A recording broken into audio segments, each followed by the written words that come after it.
नमस्कार, मैं हूं रंजीत कुमार और शुरू हो चुका है क्लियर कट। बिहार के बाद अब पश्चिम बंगाल में भी वोटर वेरिफिकेशन को लेकर तलवारें निकल चुकी है। राजनीतिक शक्ति प्रदर्शन के बीच एसआईआर की प्रक्रिया शुरू हो चुकी है और महज 2 दिनों के भीतर ही करीब 2 करोड़ फॉर्म बांटे जा चुके हैं। बंगाल में अवैध बांग्लादेशियों का मामला रह रहकर गर्माता रहा है और एसआईआर के बाद एक बार फिर से जोर पकड़ने लगा है। तमाम रिपोर्ट्स में दावा किया गया है कि भारत में सबसे ज्यादा बांग्लादेशी अगर कहीं रहते हैं घुसपैठिए तो पश्चिम बंगाल में रहते हैं। और बीजेपी आरोप लगाती रही है कि ममता बनर्जी अवैध बांग्लादेशियों को वोट बैंक के रूप में इस्तेमाल करती रही हैं और इसीलिए वो नहीं चाहती हैं कि एसआईआर की प्रक्रिया बंगाल में पूरी हो। दूसरी तरफ दीदी का दावा यह है कि बीजेपी एसआईआर के बहाने अल्पसंख्यक वोटरों का नाम काटना चाहती है। सवाल यह है कि बंगाल में कितने बांग्लादेशी और वो कहां रहते हैं और क्या वाकई उन्हें ममता सरकार का राजनीतिक संरक्षण हासिल है।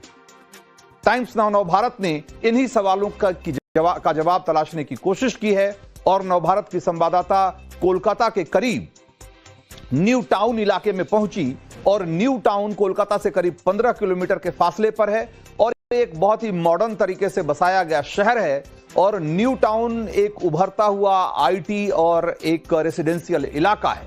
खास बात यह है कि इस टाउन को भारत सरकार ने सोलर सिटी और स्मार्ट ग्रीन सिटी के रूप में विकसित करने की योजना बनाई है और उस पर काम भी चल रहा है। लेकिन जरा देखिए कि वहां पहुंचकर हमारी संवाददाता को क्या मिला। क्या आप एक बार यकीन कर पाएंगे कि कोलकाता के करीब चमकते हुए शहर में अवैध बांग्लादेशियों की भी एक बस्ती होगी।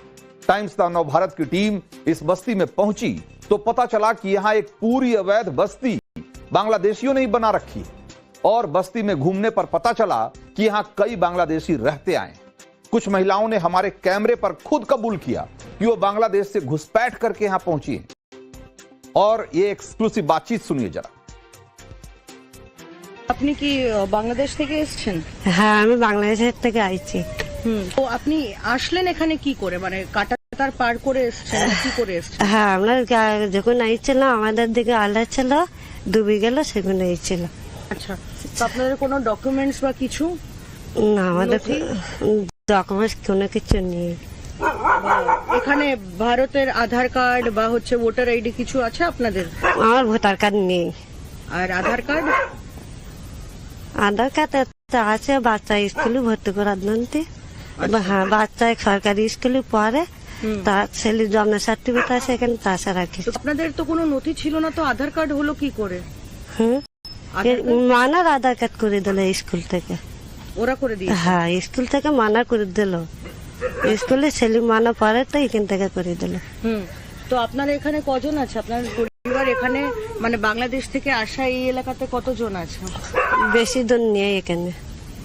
এখন কি এসআইআর ভয় কি লোকজন ছেড়ে চলে যাচ্ছে, পালিয়ে যাচ্ছে, এরকম কিছু? হ্যাঁ, এখান থেকে অনেক লোকজন চলে যাচ্ছে, তাছাড়া কি জানি। আমরা এখানে নিয়েছি বাচ্চাদের। अब दाঁড়াও, साइकिल আসতে। तो इस महिला ने खुद बताया कि वो कुछ साल पहले अवैध तरीके से भारत में दाखिल हुई थी और तभी से वो इस बस्ती में रह रही। हैरानी की बात यह थी कि महिला का आधार कार्ड तक बन चुका था, उसके बच्चों के आधार कार्ड बन चुके हैं। एक और महिला भी इसी तरीके से वहां मिली और उन्होंने जो खुलासा किया एक बार फिर से सुनिए। দিদি, আপনি কদিন আছেন এখানে? আমি এই 10-12 বছর হচ্ছে। আপনি কোথা থেকে এসেছেন? বাংলাদেশের থেকে। কিভাবে এসেছিলেন এখানে? আমাদের ওদিন নদী এলাকা, ওই বন্যায় বুড়ি গেছে, তো আমরা এখানে চলে আসি। কাটাতার কি পার করে না নদী পার করে? নদী পার করে আসি। তো কোনো নথি বা কিছু ছিল না যখন এ দেশে এলেন? না। এখন আপনাদের কাছে কোনো ভারতের নথি আছে? আধার কার্ড? আমার একটা আধার কার্ড আছে, এখানে ছেলেটা স্কুলে ভর্তি করে দিলাম, তো ভর্তি হচ্ছিল না বলে ওইখান থেকে করে দিয়েছে। আচ্ছা, আর কিছু নেই, ভোটার আইডি টাইডি কিছু নেই। তো আপনারা এত বছর আছেন, আধার কার্ড তো ভারতীয় নাগরিকদের জন্য, আপনারা তো বাংলাদেশের নাগরিক, তো এখানে যখন এসছেন তো আপনারা আধার কার্ড পেয়ে গেলেন কি করে? আমরা স্কুলে ছেলেটা ভর্তি করেছি, ওরাই থেকে করিয়ে দিল, ওই ছেলেটা ভর্তি করতে হচ্ছিলাম না। আচ্ছা, আপনারা এরকম কজন আছেন এই এলাকাতে? কি জানি, তো আমি তো জানি না। আমরা ইরির খোলে থাকি, ইরির খোলে আমাদের 18 জন লোক। তো এখন তো এসআইআর হচ্ছে, দেখা হচ্ছে কারা ভারতীয় নাগরিক, কারা হচ্ছে বাংলাদেশের নাগরিক, তো কি কোনো ভয় আছে বা আপনাদের কি ফিরে যেতে হবে? আমাদের ফিরে গিয়েও আমাদের ওখানে জায়গা নেই, তাও যেতে হবে, আর কি করবো। তা এখানে আমরা ওই খাটি খাই, তো পথ করে টাকা জোগাড় করতে পারিনি, করলে আছে। আপনার বাড়িতে পুরুষ মানুষরা কোথায়? আমার ছেলে আজ খালি একটা, তো ওই কাজে চলে গেছে। আচ্ছা, কিরকম কাজ করে? ওই এই ময়লা টয়লা নিজে লাবাই দেয়, ये करे। तो ये महिला कह रही थी कि वो 10-12 साल पहले बांग्लादेश के सतखीरा इलाके से घुसपैठ करके भारत में दाखिल हुई थी और भारत आकर वो आधार कार्ड बनवाने में भी कामयाब रही। इतना ही नहीं, महिला ने यह भी बताया कि परिवार के सभी लोगों का आधार कार्ड बना हुआ है और उसके परिवार में 17-18 लोग हैं। और ऐसे एक दो नहीं, बल्कि इस बस्ती में बहुत सारे परिवार हैं जिनके की दस्तावेज बनाए जा चुके हैं। आधार कार्ड तो खुद ही स्वीकार कर रही है, बहुत क्या मालूम बहुत सारे लोगों के वोटर आईडी कार्ड भी बने हों। कई लोग तो कोलकाता में नौकरी करने जाते हैं। लेकिन जैसे ही एसआईआर की प्रक्रिया की शुरुआत हुई, बताया जा रहा है कि बस्ती से ज्यादातर लोग फरार हो चुके हैं। ज्यादातर घरों में ताला लटका हुआ है और बस्ती में घूमने पर यह साफ साफ नजर भी आ रहा है। नवभारत संवाददाता की एक्सक्लूसिव रिपोर्ट देखिए। इको पार्क के पास जो बस्ती है और वहां पर अवैध तरीके से बांग्लादेशी रह रहे थे, अब इन झुग्गी और बस्तियों में और घरों में शायद ही कोई बचा है, क्योंकि एसआईआर के डर से जो है एक के बाद एक बांग्लादेशी परिवार जो अवैध तौर पे यहाँ पे रह रहे थे वो पलायन कर चुके हैं। हम आपको दिखा रहे हैं, हमारे पीछे जो घर है वही किसी बांग्लादेशी जो है परिवार यहाँ पे रहता था, अवैध तरीके से कई सालों से रहता था। लेकिन अगर आप देखें तो अब वो पलायन कर चुके हैं, यहाँ पर ताला लग चुका है। स्थानीय लोग बताते हैं कि इस घर पर वो बांग्लादेशी परिवार रहता था, लेकिन अभी एसआईआर की दहशत से जो है वो यहाँ पर पलायन करने को मजबूर हुए हैं, क्योंकि उनको लगता है कि एक तरीके से यहाँ पर अब ये देखा जाएगा कि कौन कौन स्थानीय लोग नहीं है या फिर भारतीय नागरिक नहीं है। लेकिन इस पूरे इलाके में बड़ी संख्या में बांग्लादेशी नागरिक और परिवार जो है यहाँ पर रहते थे और अवैध तौर पे जो है उन्होंने अपने डॉक्यूमेंट्स भी बना लिए थे। लगभग हर किसी परिवार के पास जो है आधार कार्ड है। हमने जिन लोगों से बात की जो आज भी बस्तियों में, इन झुग्गियों में रह रहे हैं और बांग्लादेशी है और उस पार से जो है यहाँ दाखिल हुए भारत में और उसके बाद यहाँ पे अवैध तौर पे बस गए पश्चिम बंगाल में, उनके पास आधार कार्ड भी है। लेकिन अब एसआईआर शुरू होने के बाद इस पूरे इलाके में मानिए कि ताला लगने शुरू हो चुके हैं उन अवैध बस्तियों में, झुग्गियों में। लेकिन सवाल बड़ा ये है कि जब कोई 10 साल से या 12 साल से इन झुग्गियों में, बस्तियों में रह रहा है अवैध तरीके से, तो क्यों पुलिस की कोई निगरानी नहीं है? और तो बस्ती की झुग्गियों में लटके तालों से यह बात तो स्पष्ट हो गई है कि यहां बड़ी संख्या में अवैध बांग्लादेशी बसे हुए हैं, जो एसआईआर शुरू होने के बाद घरों को बंद करके गायब हो गए। नवभारत के कैमरे में ऐसी कई झुग्गियां दिखी जिसमें ताले लटक चुके। बस्ती में रहने वाले कई लोगों ने कैमरे पर कबूल किया कि बस्ती में कई बांग्लादेशी परिवार रहते थे जो एसआईआर के डर से बस्ती छोड़ चुके। ওনার বহুত দিন ধরে আছে, আমি ছোটবেলা থেকে দেখছি এখানে রয়েছে ওরা। আবার অনেক কিছু কিছু নতুন ছিল, তারা আবার চলে গেছে, হয়তো দু এক ঘর আছে, তারা হয়তো চলে যাবে করছে। আর অনেকে হয়তো দেখা যাচ্ছে যে এখান থেকে মাসখানি আগে প্রথম যারা শুনেছে যে এই হবে, অনেকে চলে গেছে। মিনিমাম 12 আনা চলে গেছে বা আরো বেশি চলে গেছে। तो ये करें कि 12 आना लोग यानी कि करीब करीब 3/4 लोग जो है वो जा चुके हैं, कुछ ही लोग यहां बाकी हैं अभी। तो ये जो पूरी बातचीत और पूरी पड़ताल है उससे तो एक बात तो स्पष्ट है कि एसआईआर के बाद बंगाल में रहने वाले अवैध घुसपैठियों में खौफ है और एसआईआर प्रक्रिया शुरू होते ही इन्हें डर सताने लगा है कि घर घर जो वोटर वेरिफिकेशन का अभियान चलाया जा रहा है उससे उनकी पहचान उजागर हो जाएगी और इसीलिए सभी अब बांग्लादेश लौटने की कोशिश में जुटे हुए। बीएसएफ ने अब तक ऐसे 90 से ज्यादा बांग्लादेशियों को गिरफ्तार भी किया है जो बांग्लादेश भागने की कोशिश में थे। 48 बांग्लादेशियों को तो एक ही दिन में गिरफ्तार किया गया। तो हमारी पड़ताल में यह बात साफ तौर से साबित हो गई है कि पश्चिम बंगाल में बड़ी संख्या में बांग्लादेशियों की मौजूदगी की बात कोई हवाई बात नहीं है। कोलकाता समेत बंगाल के तमाम छोटे बड़े शहरों में घुसपैठियों की बड़ी संख्या में मौजूदगी है। और दूसरी बात यह कि एसआईआर के डर से इन बांग्लादेशी घुसपैठियों में हड़कंप भी है। उनमें से बहुत सारे घुसपैठिए खासकर वो जिनके पास पुख्ता डॉक्यूमेंट मौजूद नहीं है, वो पश्चिम बंगाल से वापस बांग्लादेश भी भागने की फिराक में। लेकिन पश्चिम बंगाल की राजनीति देखिए कि वहां की ममता सरकार एसआईआर का पुरजोर विरोध कर रही है। 4 नवंबर से बंगाल में एसआईआर की प्रक्रिया शुरू हुई और उसी दिन ममता बनर्जी ने एसआईआर के विरोध में कोलकाता में एक बड़ा मार्च निकाला। ममता बनर्जी ने बीजेपी पर लोगों के अधिकार छीनने का आरोप लगाया और कहा कि एक भी वैध मतदाता का नाम कटा तो दिल्ली तक आंदोलन होगा। सब ठीक ठाक कर दिया, हमने ऐतिहासिक बना दिया, एसआईआर को ऐतिहासिक बना दिया। क्या ऐतिहासिक है?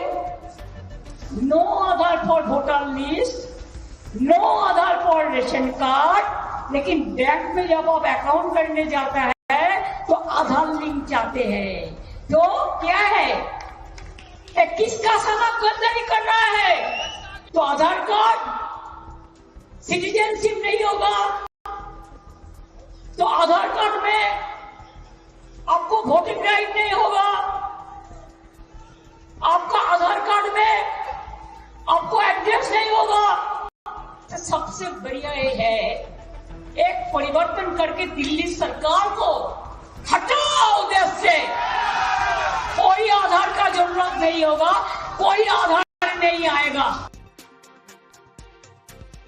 तो ममता बनर्जी का यह विरोध नया नहीं है। ममता बनर्जी शुरू से ही एसआईआर का विरोध करती रही हैं और कोलकाता की रैली में ममता बनर्जी ने आधार कार्ड को जरूरी दस्तावेज में शामिल न करने को लेकर मोदी सरकार को घेरा और उन्होंने कहा कि भाई हर जगह आप आधार कार्ड चाहते हैं कि आधार कार्ड आपके पैन कार्ड से लिंक हो जाए, आधार कार्ड आप खाता खुलवाने जाते हैं तब आपको देना पड़ता है, आप चाहते हैं कि आधार कार्ड आपके अकाउंट से लिंक हो जाए, लेकिन जब वोट देने की बारी आती है तो आधार कार्ड की बात क्यों नहीं की जा रही?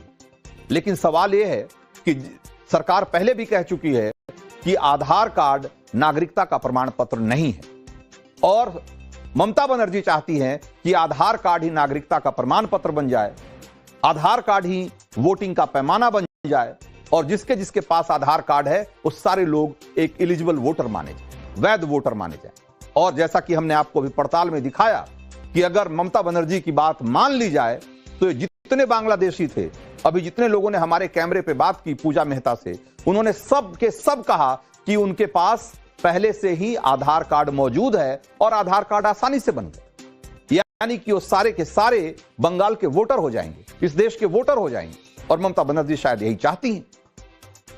वैसे एक आम आकलन यह है कि कई लोगों को फर्जी तरीके से आधार कार्ड जारी किए गए। बीजेपी ऐसे ही लोगों को घुसपैठिया कहकर ममता बनर्जी पर इनके संरक्षण देने का आरोप लगाती रही है और दूसरी ओर ममता बनर्जी आधार कार्ड को जरूरी दस्तावेज में शामिल नहीं करने पर सवाल उठाती रही। लेकिन 2 दिन पहले आई तस्वीरें भी आपको देखनी चाहिए। पश्चिम बंगाल के वर्धमान में 2 दिन पहले सैकड़ों आधार कार्ड फेंके हुए इसी तरीके से मिले और ये आधार कार्ड एक बोरे में भरकर तालाब में फेंके गए। तालाब की सफाई के दौरान इन्हें बरामद किया गया और कहा जा रहा है कि किसी ने रात के अंधेरे में 3 बोरियों में आधार कार्ड और अन्य दस्तावेज भरकर तालाब में फेंक दिया। इसको लेकर बीजेपी और टीएमसी के बीच भी एक तरीके से ठन गई।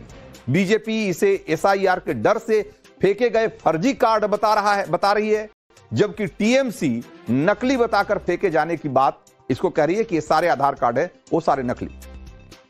इन सब के बीच बंगाल में एसआईआर के दौरान बांग्लादेश से लगते जो जिले हैं उनमें एक एबनॉर्मल सा पैटर्न देखने को मिल रहा है और बांग्लादेश से लगते जिलों में इस्लामी कानून के तहत कस्में पढ़ने वाली विवाहित मुस्लिम जोड़े अब शादियों का रजिस्ट्रेशन करने के लिए पहुंच रहे हैं।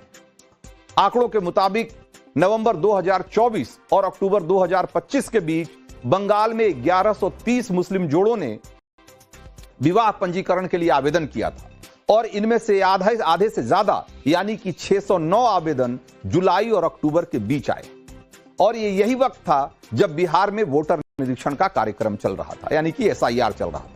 यानी पिछले 4 महीनों में के दौरान बंगाल में निकाह का पंजीकरण करवाने वालों में जबरदस्त बढ़ोतरी हुई। खास बात यह है कि यह बढ़ोतरी बांग्लादेश से लगते जिलों में सबसे ज्यादा हुई। शादियों के रजिस्ट्रेशन को लेकर सबसे ज्यादा आवेदन उत्तर दिनाजपुर और मालदा में मिले और इसके बाद फरीदाबाद और कूच बिहार का नंबर है और ये चारों जिले बांग्लादेश की सीमा से लगते हैं। अगर बंगाल के बाकी जिलों की अगर आप देखेंगे तो कोलकाता में सिर्फ ऐसे 24 आवेदन मिले। उत्तर बंगाल के पहाड़ी जिले कलिंपोंग में तो सिर्फ 2 जोड़ों ने ही शादी के रजिस्ट्रेशन का आवेदन दिया है। ऐसे में सवाल उठ रहा है कि ये बंगाल के जो सीमावर्ती, पश्चिम बंगाल के जो सीमावर्ती जिले हैं, उसमें अचानक से शादियों के रजिस्ट्रेशन के लिए इतने ज्यादा आवेदन क्यों आने लगे। बंगाल में एसआईआर शुरू होने के बाद से अचानक ही इस तरह के जो बदलाव देखे जा रहे हैं और जो बांग्लादेशियों की मौजूदगी है उसको लेकर के एक बहुत बड़ी बहस छिड़ गई है। बंगाल की राजनीति में मुस्लिम वोटरों का खासा दखल है और जिन्हें ममता बनर्जी का एकमुश्त वोट बैंक माना जाता है। विरोधी ममता बनर्जी पर इसी वोट बैंक को बचाने का आरोप लगाते रहे। वैसे बंगाल में अगले साल मार्च तक एसआईआर पूरा होना है। ऐसे में आने वाले वक्त में बंगाल से लेकर देश की सियासत तक ये मुद्दा छाया रहेगा और इस पर अभी और तनातनी बनी रहेगी और दो तरफा वार पलटवार का दौर भी जारी रहेगा। क्लियर कट में अब वक्त है अगली स्टोरी का और आपको बताते हैं कि इस बार की यात्रा से किसकी ठठरी बांधने वाले हैं बाबा बागेश्वर।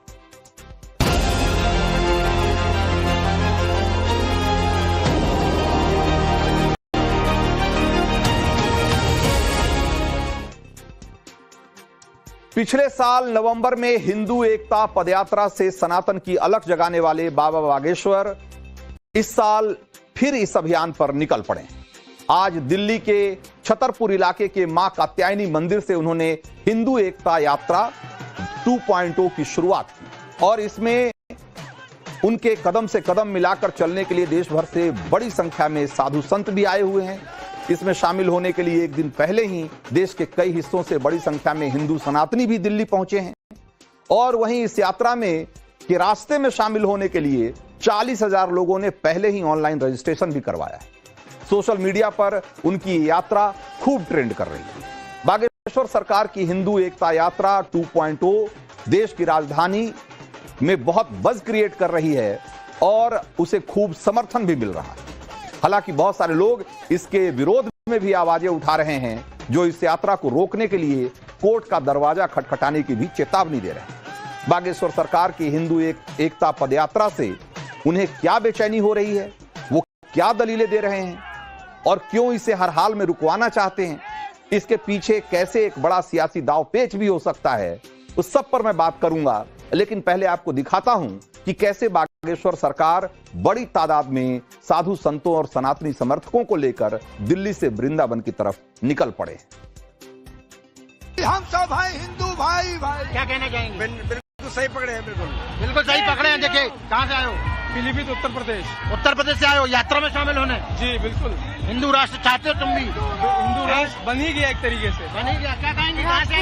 राजपुर से आए। राजपुरे से आए। अच्छा, इसको छोटे से बालक को भी लेके आई हो? दिखाने के लिए। हिंदू राष्ट्र के लिए आई हो? हाँ, बाबा को दिखाने के लिए।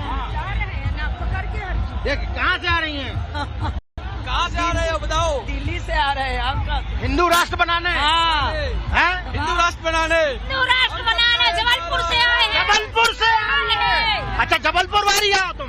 जबलपुर के। अच्छा, जबलपुर में कहाँ से? ग्वारी घाट। ग्वारी घाट नर्मदा मैया से? नर्मदा मैया किनारे। नर्मदा मैया का आशीर्वाद लेके आई हो? हाँ, लेके आए हैं। 10 दिन रहोगी? हाँ, रहेंगे पूरी पद यात्रा में? पूरी में। तुम कहाँ से आई? मऊरानीपुर से। मऊरानीपुर से आई। अच्छा, मऊरानीपुर से। हाँ। तुम भी चाहते हो हिंदू राष्ट्र बने? हाँ, बिल्कुल बिल्कुल भैया।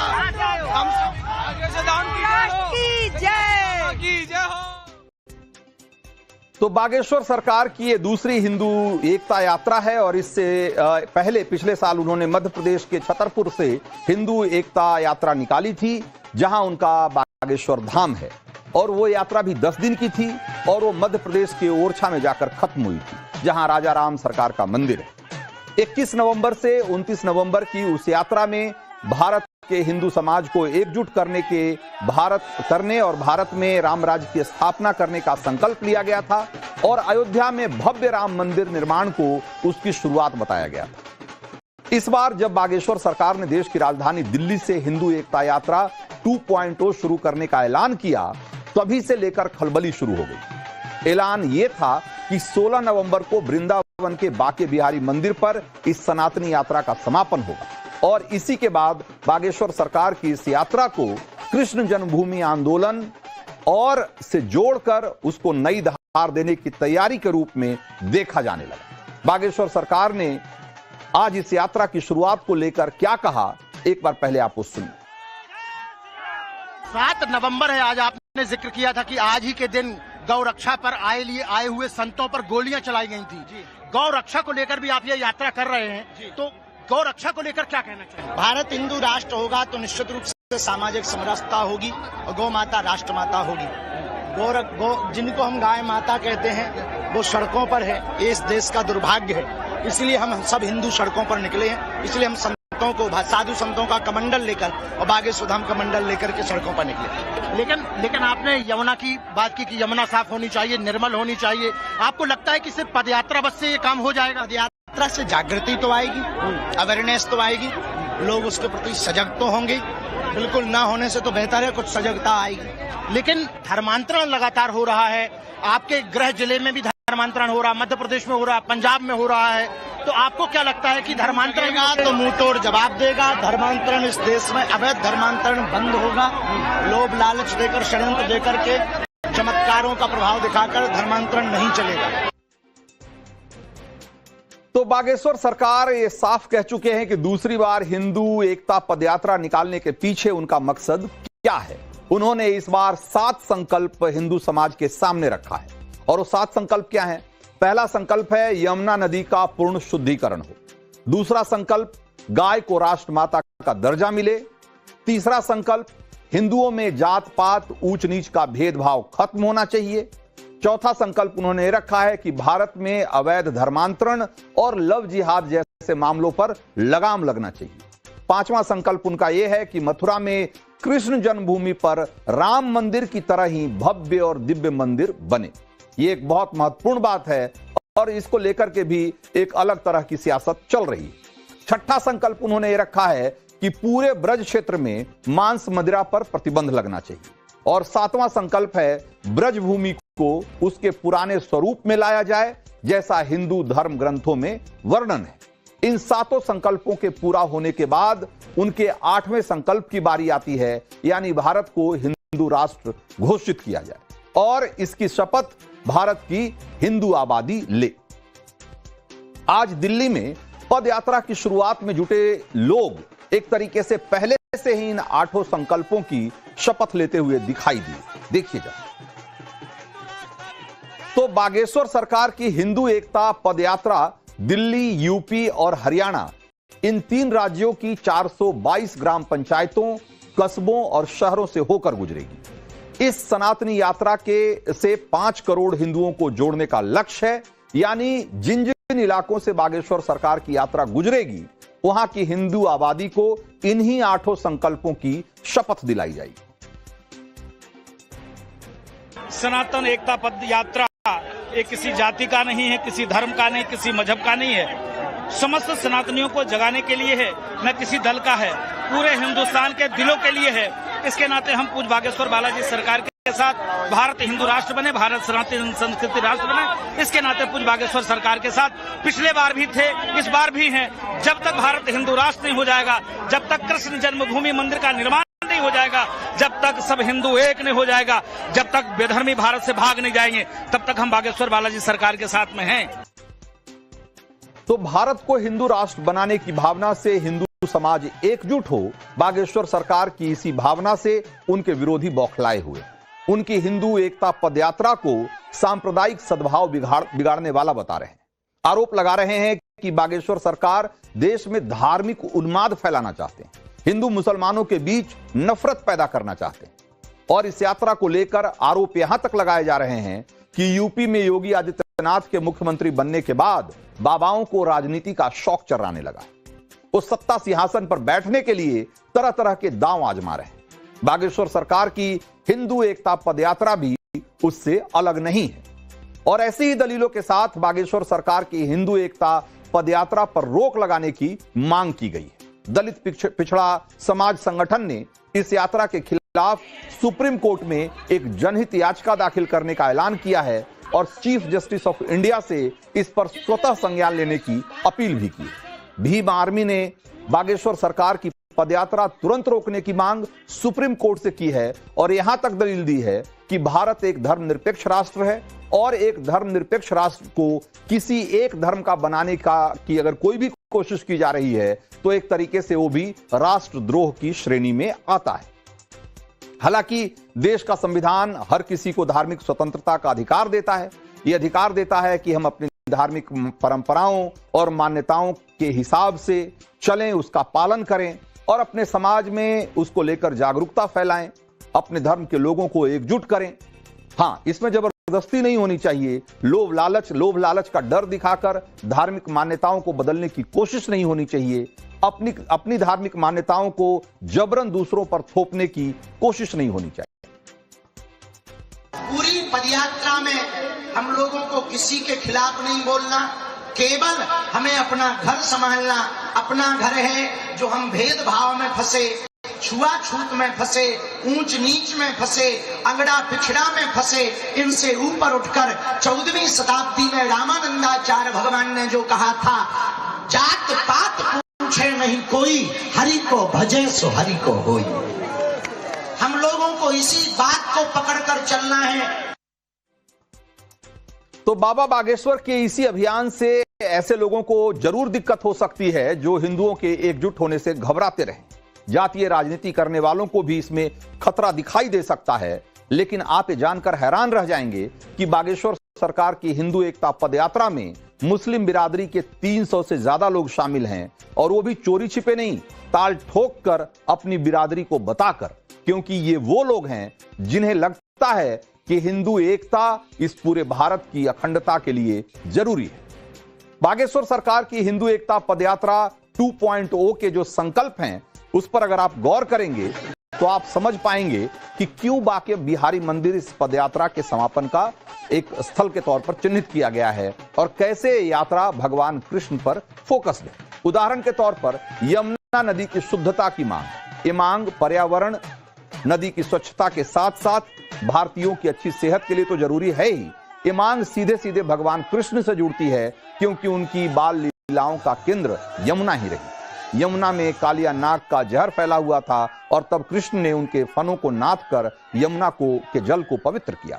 इसी तरीके से गाय को राष्ट्रमाता का दर्जा दिलाने का संकल्प वो सनातन धर्म में गाय की महत्ता से भी जुड़ा हुआ है, भगवान कृष्ण की लीलाओं में से जुड़ा हुआ है और जिसका कि गायें अभिन्न हिस्सा रही। भगवान कृष्ण का नाम ही गोपाल। गायों की रक्षा को कैसे उन्होंने अपने जीवन का ध्येय बनाया, बागेश्वर सरकार हिंदू समाज को उसकी याद दिलाना चाहती। इसी तरीके से ब्रजभूमि को पुराने स्वरूप में लाने का संकल्प भी बहुत खास है क्योंकि ब्रजभूमि देश के 4 राज्यों में फैली हुई है। उत्तर प्रदेश में मथुरा, वृंदावन का इलाका इसका मुख्य केंद्र है। आगरा, अलीगढ़, हाथरस, एटा, फिरोजाबाद, कासगंज, इटावा, मैनपुरी, फिरोजाबाद और जलेसर तक भगवान कृष्ण की लीला भूमि कही जाती है। और इसी तरीके से हरियाणा में पलवल, बल्लभगढ़, नूह यानी कि मेवात, होडल, फरीदाबाद, हसनपुर, यहां ये भी पूरा इलाका है, ये भगवान कृष्ण से जुड़ी लीलाओं और उनका तीर्थ क्षेत्र माना जाता है। इसी तरीके से राजस्थान के भरतपुर, दीग, करौली, धौलपुर, यहां इसे जो पूरा इलाका है ये भगवान की कृष्ण की लीला भूमि मानी जाती है। और फिर मध्य प्रदेश का भी मुरैना जिला भी कृष्ण की लीलाओं से जुड़ा हुआ है। जबकि लोग ब्रजभूमि को सिर्फ मथुरा और वृंदावन मानकर चलते हैं, लेकिन ब्रजभूमि का दायरा बहुत व्यापक है। हिंदू सनातन के धरोहरों को जानेंगे और उससे जुड़ेंगे तब इस बारे में आपको बेहतर समझ होगी। और यह है बागेश्वर सरकार का संकल्प और यह है हिंदू एकता पदयात्रा का मकसद। तो क्लियर कट में अब अगली स्टोरी की ओर बढ़ते हैं और बताते हैं कि बिहार चुनाव के दूसरे फेज का वो कौन सा फैक्टर है जिसे साधने के लिए नेताओं ने पूरी ताकत झोंक रखी।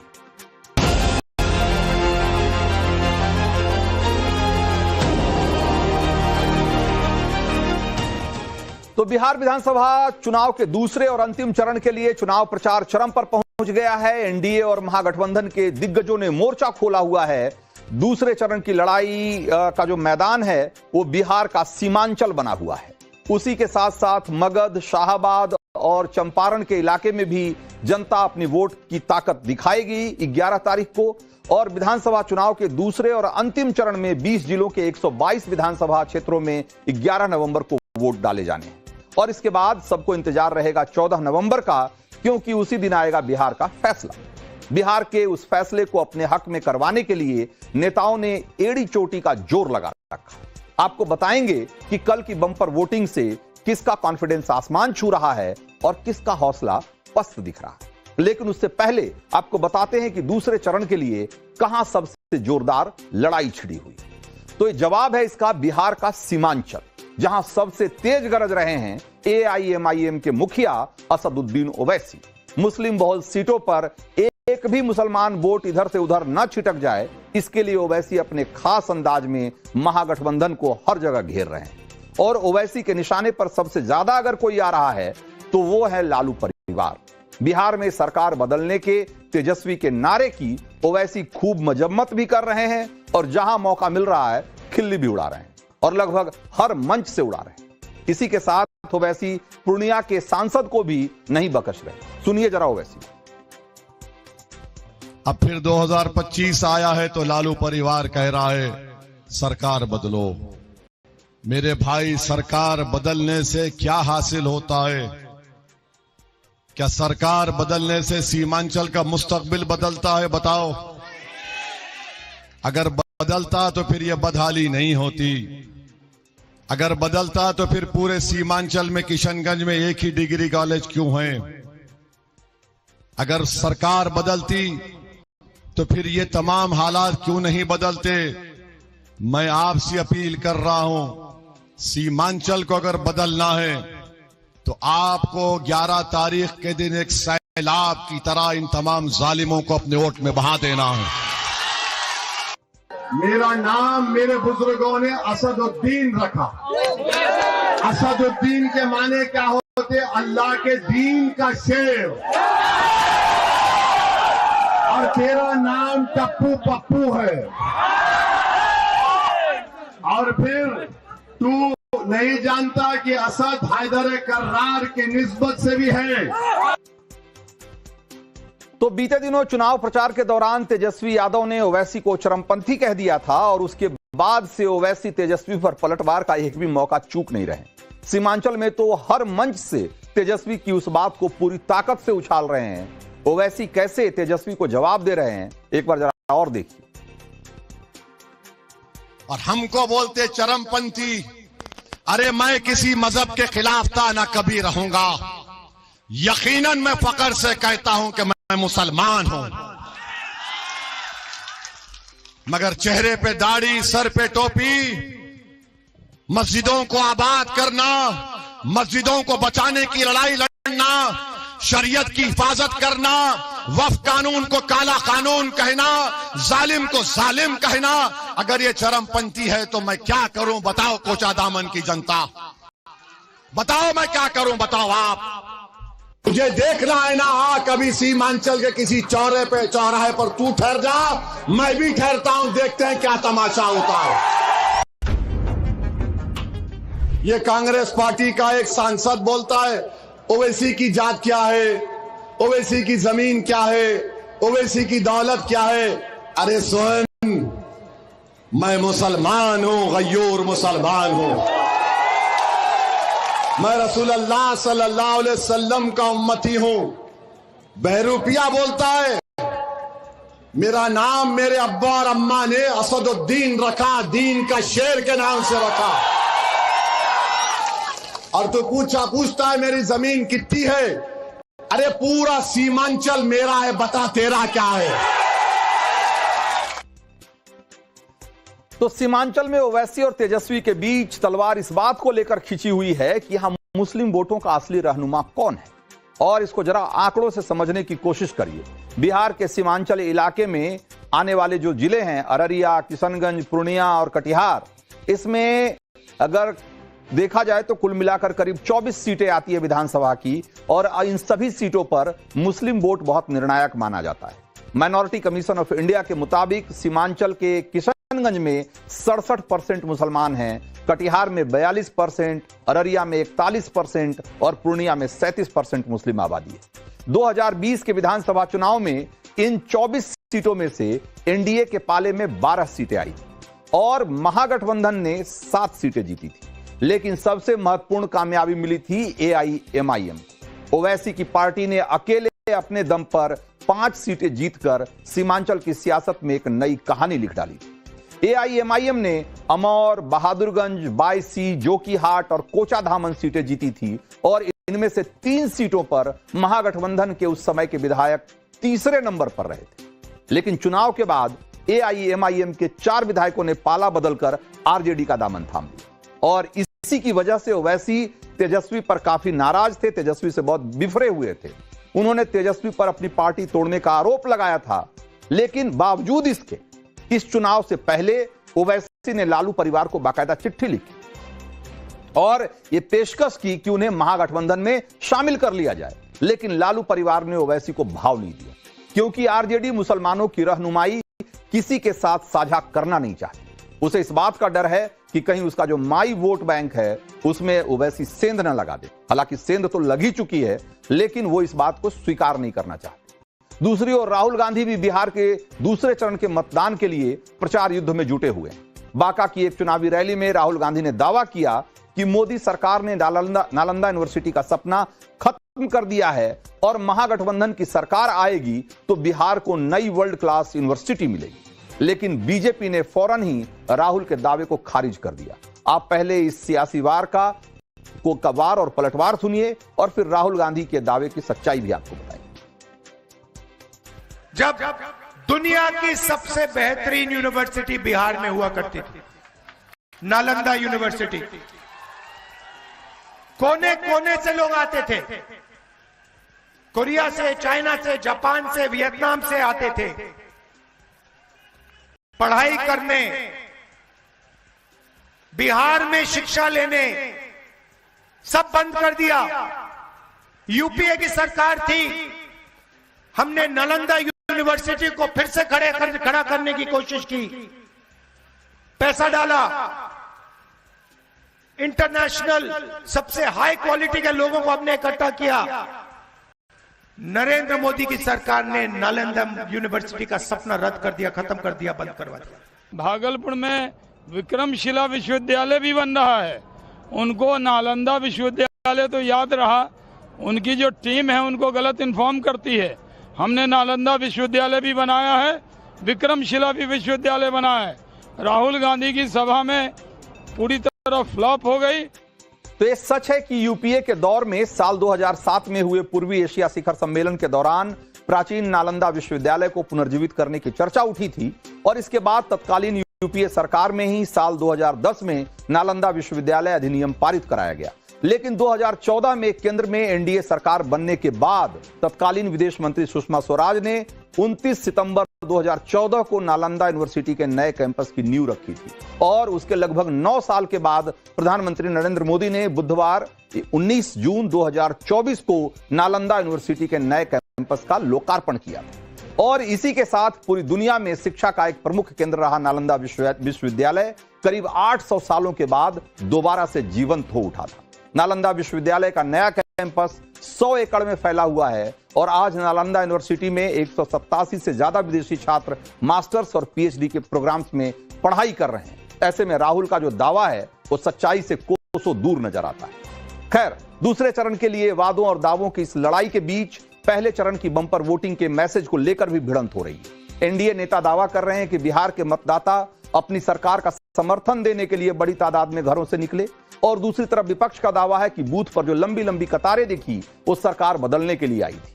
विपक्ष की तरफ से यह भी दावा किया गया कि बीजेपी ने प्रवासी वोटरों को पैसे देकर बिहार बुलाया था।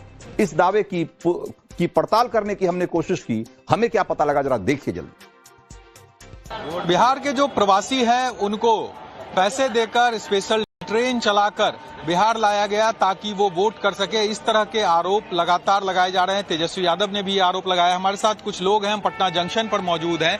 अब इनसे सीधे पहले बात करते हैं कि क्या इन लोगों को सरकार की तरफ से लाया गया, क्या आप लोगों को कोई पैसा दिया गया ट्रेन में? पैसा नहीं दिया गया, पैसा वैसा नहीं दिया गया सर। कहाँ काम करते हैं आप? वहाँ सिंगरौली में। अच्छा जी जी। आप लोगों को लाया गया था या ले जाया जा रहा है? खुद अपने से आए थे, अपने से खुद जा रहे हैं सर। अपने से जा रहे हैं? जी। कोई पैसा रुपया नहीं, कोई पैसा नहीं मिला था। तेजस्वी यादव कह रहे हैं कि पैसा दिया गया, स्पेशल ट्रेन चलाया गया, फ्री में लोगों को यहाँ लाया गया ताकि वोट करे, ऐसा है क्या? नहीं नहीं नहीं, बिल्कुल ये झूठ है, झूठा प्रचार है, ऐसा कुछ नहीं है, सब अपनी टिकट कटा के आए हुए हैं।